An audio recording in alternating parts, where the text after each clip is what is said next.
ईद का वक्त करीब था। यकीन मानिए उसने जो बात कही थी, उसने रोते हुए बात कही थी, मेरे आंख से भी आंसू निकल गए। कहा मौलवी साहब फला की गद्दी पर गए हुए थे, मेरा 5000 रुपए निकल रहा है, आज चांद रात है और उसने कहा कि आप आकर ईद के दूसरे तीसरे दिन पैसा लेकर जाना। अल्लाह की कसम मौलवी साहब, मेरे घर में दाने नहीं है, मेरे घर में आटा नहीं है, मेरे बच्चों के कपड़े नहीं आए हैं। उसके बाद वो आदमी रोता जा रहा है, मुझसे ये बात बयान करते जा रहा है और मैं सोच रहा हूं क्या दुनिया के अंदर कोई इतना जालिम हो सकता है? ईद का इतना बड़ा त्योहार है, वो उसको पैसा नहीं। मजदूर की मजदूरी ना देना, कम देना आम बात है साहब, चुटकियों में काम होता है, चुटकियों में। मजदूर की मजदूरी मारनी हो बस चुटकी में काम खत्म। कभी कभी मुझे तो साड़ी के बारे में तो नहीं मालूम उतना, लेकिन मेरे घर में होता है, अब्बा से मैंने कभी कभी कहते हुए सुना है कि बाज दफा ऐसा होता था कि जब गद्दी पे हम लोग साड़ी लेकर जाते थे, मामूली सा रहता था, दिखाने के बाद ऐसा जाहिर करते थे जैसा लगता था पूरी साड़ी खत्म, अब बिकने लायक नहीं है।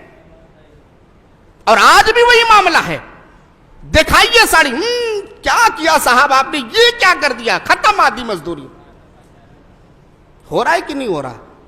मेरी बात किसी को बुरी भी लग सकती है, जो गिरस्ता टाइप के होंगे उनको बुरी लग रही होगी, लेकिन मैं माफी नहीं मांगूंगा उनसे। जैसे और खुतबा कहते हैं कि माफ कीजिएगा, हक बात है, मैं माफी नहीं मांगने वाला हूं।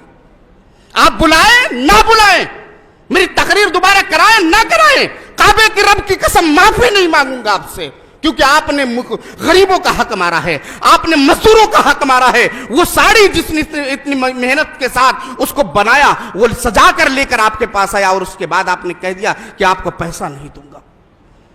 मैंने गद्दियों पे वो भी देखा है कि बेचारा आकर बैठा हुआ है, साहब दे दीजिए, हमारे घर में ये काम है वो काम है, पैसा ही नहीं है। ऐसी बात करेंगे जैसे लगता है इनसे बड़ा फकीर आज तक कोई है ही नहीं।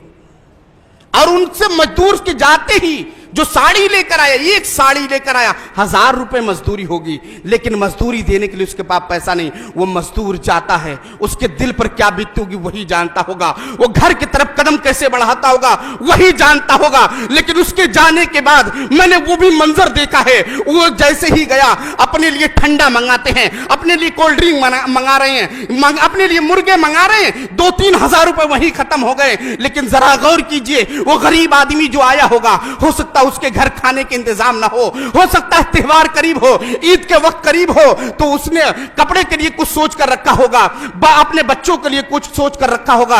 एक आदमी से मेरी मुलाकात हुई थी कुछ सालों पहले, वो आदमी